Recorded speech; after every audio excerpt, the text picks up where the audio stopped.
salle sensorielle. Ce matin, c'est rendez-vous avec les sens à la Bulle Enchantée. Loin de l'agitation quotidienne de la crèche, les enfants vont se laisser bercer dans la salle sensorielle. Et c'est ici que la magie opère. Les différents éléments mis à disposition vont leur permettre de renouer avec leurs sens. La salle sensorielle tire son inspiration de l'approche Snozelen. Ce concept né chez nos voisins européens en Hollande s'est exporté jusqu'en France.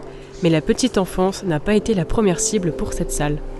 À la base, c'était dédié à des personnes qui étaient en situation de handicap mental sévère. Et finalement, au fur et à mesure des années, ça s'est démocratisé et ça s'est étendu au plan de la psychiatrie, à un public de personnes âgées, la petite enfance. Et finalement, ça s'est étalé un petit peu. Cette pièce est connue pour ses nombreux bienfaits. Elle favorise l'attention, le bien-être et encourage l'exploration des enfants. À la Bulle Enchantée, la salle sensorielle a fait son apparition en 2016. Souvent utilisée, elle accueille 5 enfants au maximum pendant un quart d'heure. Les enfants prennent possession des lieux et se laissent guider par les différents modules.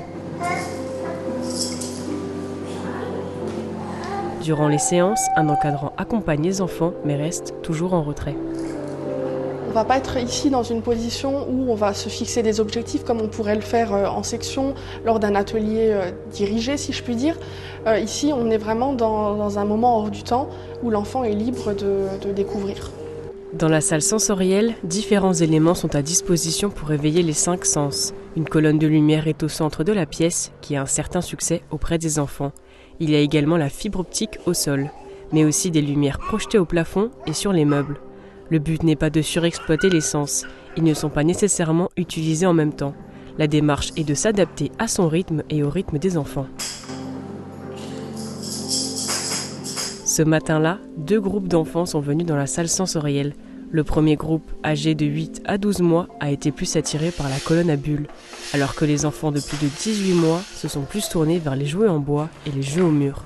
Suivant les âges, les enfants prennent possession de la salle différemment. Mais la salle sensorielle n'est pas seulement réservée aux enfants en bas âge. Ça permet aux parents aussi de bénéficier d'un moment de relaxation avec leurs enfants dans cette pièce et aussi aux professionnels de pouvoir passer un moment pendant leur pause et de se ressourcer pour un moment de bien-être.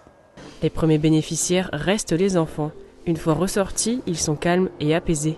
Cette salle permet aux encadrants d'échanger un moment privilégié avec les enfants, un moment qu'ils n'ont pas forcément le temps de prendre pendant la journée à la crèche.